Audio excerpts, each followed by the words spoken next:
Welcome back, drawers. I'm now going to take a few minutes to go over the materials that you're going to be using in this class. And I'm going to take some time to show you each and every one.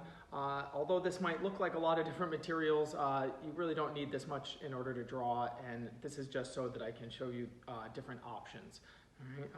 For the most part, all you really need to draw is a mark, something to make a mark with, and something to make a mark on.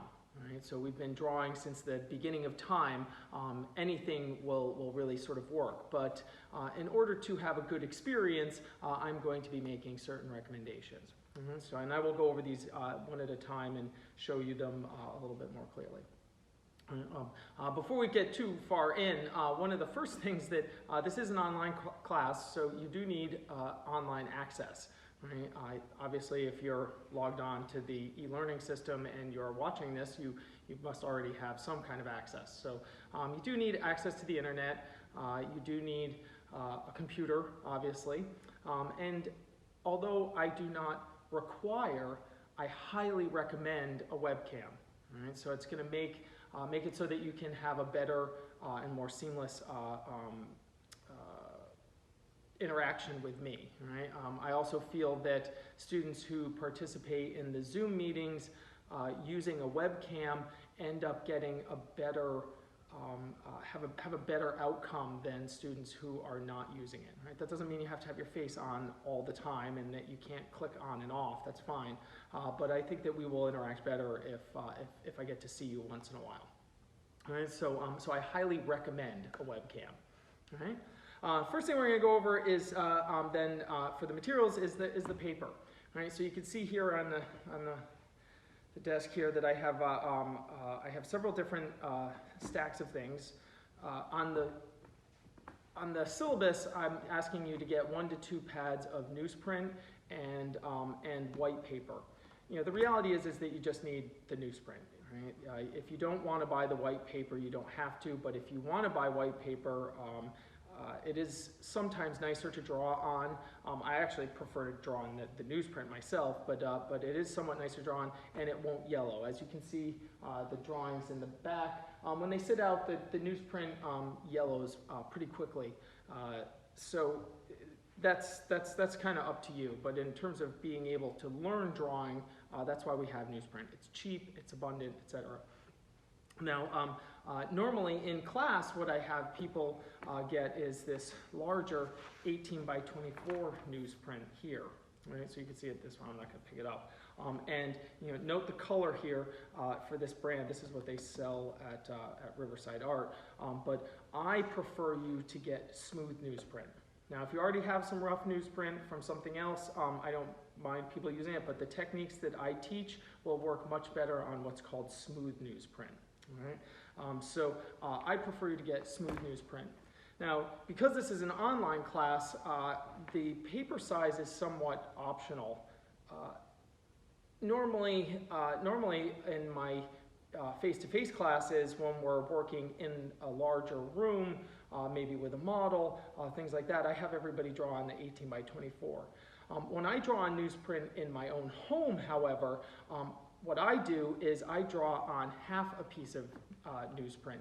So here you can see, and you'll see me using this board a lot because this is much more comfortable in a small, more intimate environment. And what this is a, this is from the other demo, take these off. This is just simply one piece of, or a stack of newsprint cut in half. So if you take 2 of these and stack them up, that's the 18 by 24 newsprint. And here I have them. You can see I just use a simple piece of plywood. Now, this is a piece of half-inch, nice flat half-inch birch plywood. It provides a nice sort of stable surface. You will probably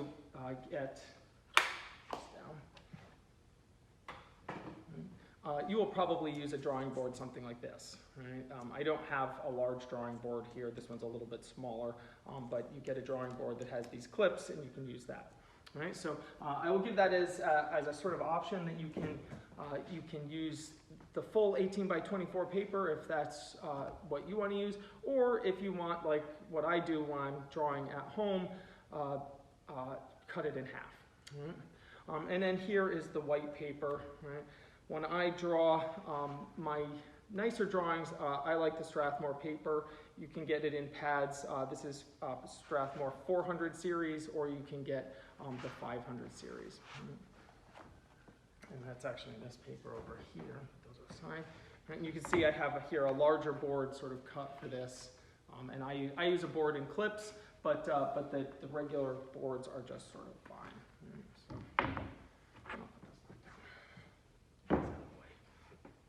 All right, so next thing on the list is, a journal. Right, here's a couple of different sort of journal options.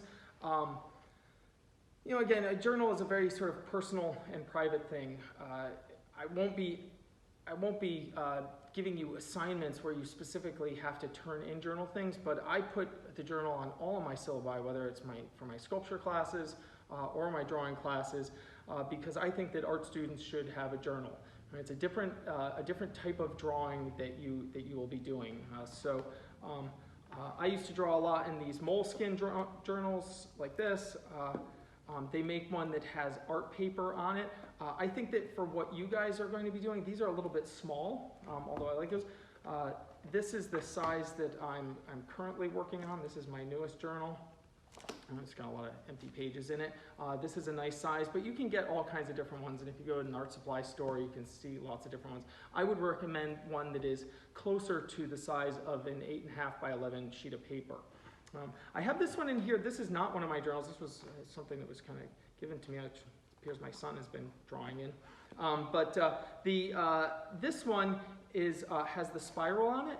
I'm just showing you this because I don't like these. Right? And so I think the spirals get beat up, especially when they're in your bags and whatnot, and the pages end up all sort of falling out and things like that. So I prefer a bound one. So if you have one of these, it's fine. You can draw on it. You can use it as your journal, but I kind of advise against those. That's just my take. All right. So next thing on my list, assorted drawing pencils. Now you can see all kinds of drawing pencils here on the table that I have out.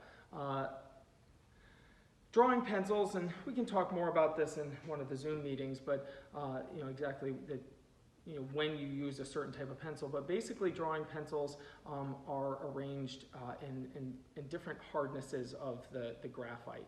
Now, the graphite, you'll see this one here is this is a 4H, right? And this one is a 7B. So the way that the chart goes, it goes from 9H to 2H, so 9H being the hardest, right, of the pencils. Right? Well, I guess if we go sort of this way, we'll go 9H is the hardest of the pencils over here, right? And then it goes up to 2H, right, which is still a fairly hard pencil. 2H is actually close to a number 2 pencil, right? And then it jumps into the Bs, right? This is a very odd sort of scale. And then it goes to 2B. Actually, there's an HB, and then it goes to 2B, right? And then goes 3, 4, 5, 6, 7, 8, 9B, all the way out the end. So you're from 9H to 9B is this sort of range. These ones down here are the hardest, right? The 9H is the hardest of all of them. And what that means is that when you rub the pencil on the page, because it's so hard, very little material comes off. Right? Because very little material comes off, you get something that's very, very light. Right? As you move across, right, to the other end, 9B is very, very, very, very soft. Right? And because it's so soft, when you rub it against the page, lots of material comes off, and it's very dark. So 9H, right, very light and very light and very thin. 9B, very thick and very, very dark. Right? Lots of material on the page. Now, the reason why there's so many different pencils is that at different times you want different ones. But I think that it actually works more that it's more about personal preference. So some people are very heavy-handed. Right? And if you're very heavy-handed, you might need to use a harder pencil because that harder pencil is not going to allow you to lay down as much material. Right? Some people are very light-handed, and so they have to use something harder. Now, for me, I do most of my drawing with a 2B pencil. Right? If I had to have only one, I would choose a 2B pencil.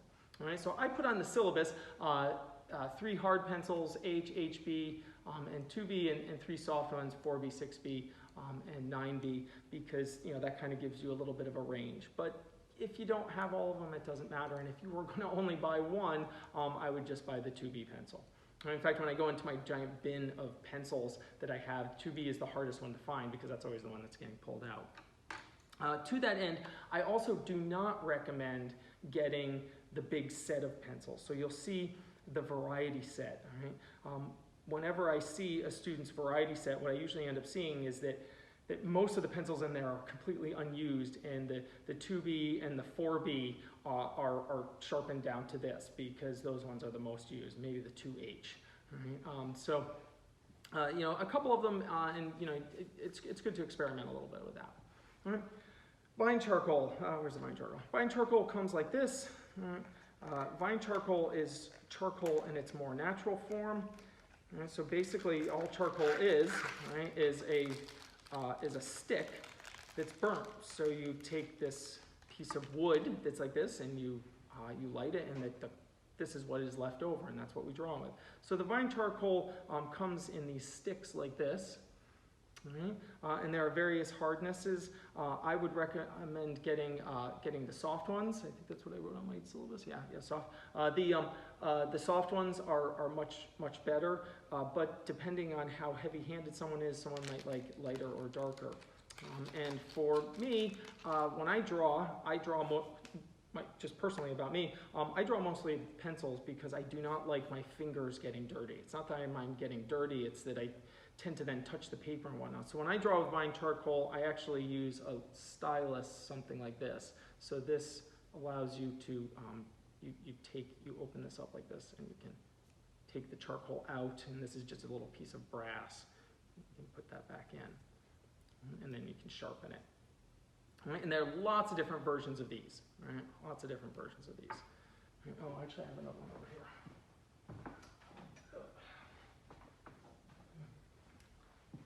This is a very sort of nice sort of version for vine charcoal. This is a baton. It sort of works kind of in the same kind of way. And you put the charcoal in here. These are kind of expensive, though. I don't know that I would really recommend that, unless you wanted it. I don't draw a ton with vine charcoal, but again, a lot of this has to do with coming up with sort of personal preferences, and I'll show you some of mine as we go through the course. All right, so you're going to need some vine charcoal.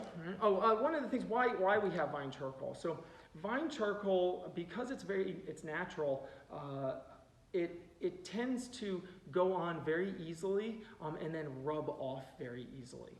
All right, so because it goes on very easily and it rubs off very easily, it allows you to erase really, really well. Right? The different types of things that we use, some of them erase better or worse, and we'll talk a lot about that. All right, the next thing is some compressed charcoal. So you'll see that it comes in little packages like this. Sometimes they're bigger, and it looks like this. Right? And you can see, look, just in touching it, right, I get a ton of stuff on my fingers there. Right? And basically, the compressed charcoal, what this is charcoal that's been ground up, and then with a very small amount of some type of resin binder, they're putting that in there, and then they're compressing it. Right? Because it has that binder, it comes out much darker. Maybe I should actually show you some of the stuff real quick.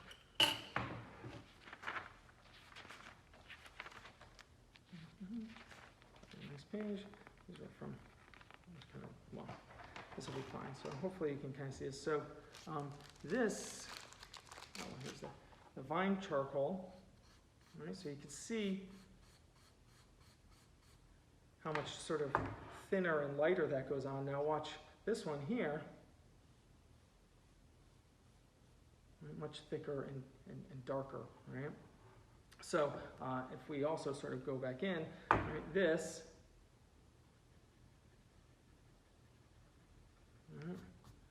erases really well. This tends to not. So see, when I erase over here, this stays on. Right? And so that has, there are reasons why we're going to want one at one point and another at another point. More on that as the course sort of goes on. Right? Medium soft charcoal pencils. Charcoal pencils, all right? So charcoal pencils come like this, right? This is a Primo 3B. This is the main one that I use. I also, for students, these are a little bit less money, and I would also recommend these. This is just a sort of nicer version of this. I will be honest, one of the main things that I like about this Primo pencil is that I just think it looks cool. Black with the silver, I like that one a little bit. And I will show you in the next video how to take that from this to this. We'll do that in a little bit. With those, if you get this type, which is very common, it'll say soft or medium hard. Again, I think that for you guys, the soft is the best one, soft or even the extra soft pencil. These ones come with rankings like the graphite pencils, 3B, B. I prefer the 3B one, right? But the B is a little bit harder, right? Not as much material lays down, right? A white charcoal pencil. This is nice for touch-ups. Do you need this? Not really, but it's on. I put it on the syllabus if you want to get one.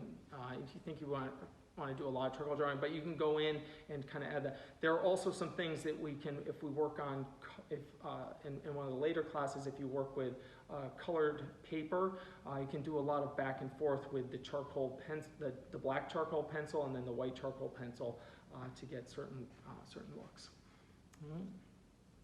White charcoal pencil or stick. Oh, and it also comes in small stick form. You can buy it in little sort of sticks like this. Right? 2 erasers. Right?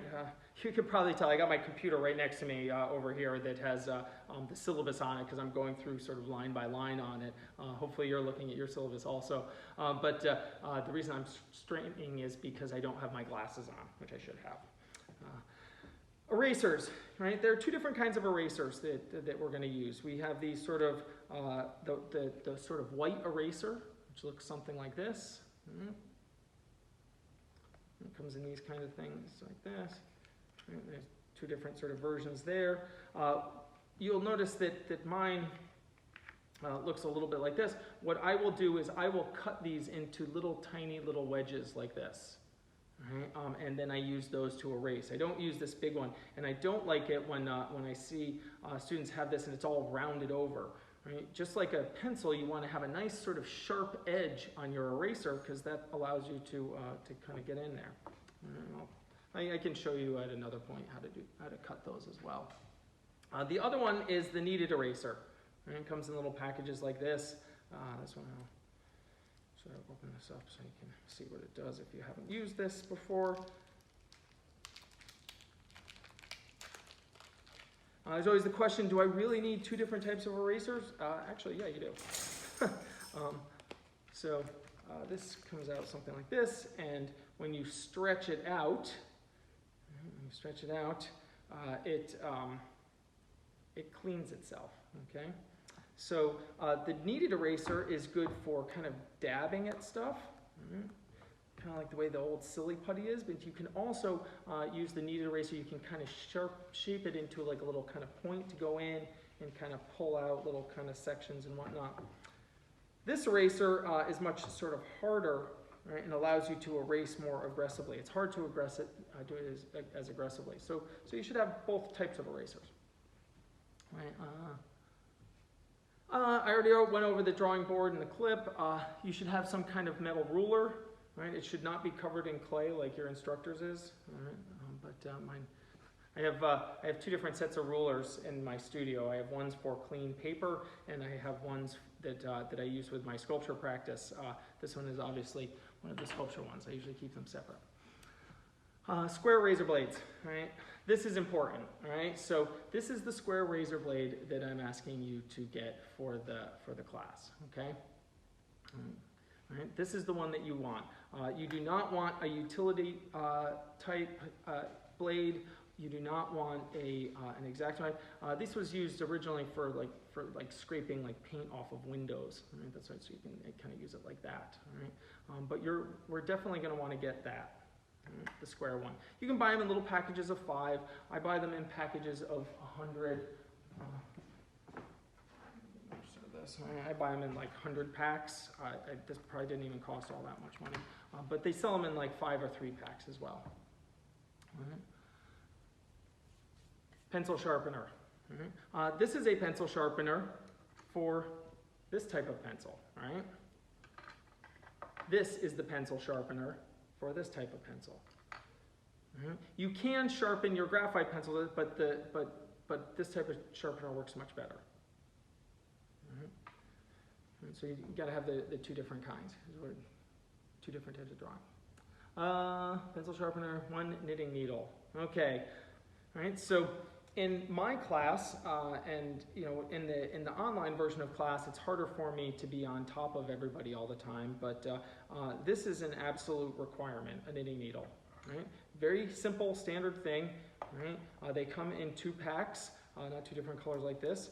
I recommend one something like this one. I think that this one is a sort of nice sort of thickness and length. This one is a little bit thicker. I do not like the thicker one. I also do not like the color of this one. Right? I find this a little bit distracting. What we're going to be using this for is for different types of measuring that you're going to do. Right? And I will go over some reasons why this is a preferable thing, right, in one of the lecture next week. But for now, just you're going to want to get a knitting needle. All right. Before you go out and purchase one, right? You can buy these. They sell them at the big box stores. They sell them at like Joann Fabrics or any kind of knitting store. But before you go out and purchase one, I would ask around. I guarantee that every single person in this class knows at least one person who in the past 10 years has started knitting and given it up. Right? So I always sort of say, ask around. You never know. Somebody in your family might have taken up this hobby, or somebody, there's a stack of these things, or a cup full of these things somewhere in your attic or in your basement somewhere. All right? So ask around before you go buy one. You'd be surprised how many people have these things laying around. All right? 1 knitting needle, small amount of fine sandpaper. Right? Also for sharpening our pencils, you'll need some sandpaper. Right? At the art supply store, you can get these little tiny wooden sticks that have tearaway versions. I tend to not like those as much because the paper kind of curls up on them all the time. I use just a regular piece of sandpaper. This is from Home Depot or wherever, or from the hardware store. This is what I recommend because I buy large packages of this for my own studio practice. Right? And you want something in between 100 and 150 grit. So if you flip the paper over on the back, you can say this says 100. Right? So anything between 100 and 150. All right. Yeah, other than that, optional. But recommended for my face-to-face classes. When I teach this, students have to carry stuff back and forth. You don't really need to get a bin or a bin for carrying your supplies, and you don't really need a case, a drawing case for carrying your stuff. But maybe you want one, so it's on the syllabus so that you can get it if you choose to. All right. Yeah. So that's about it. Next, go on and watch the pencil sharpening video, and I will see you next Monday.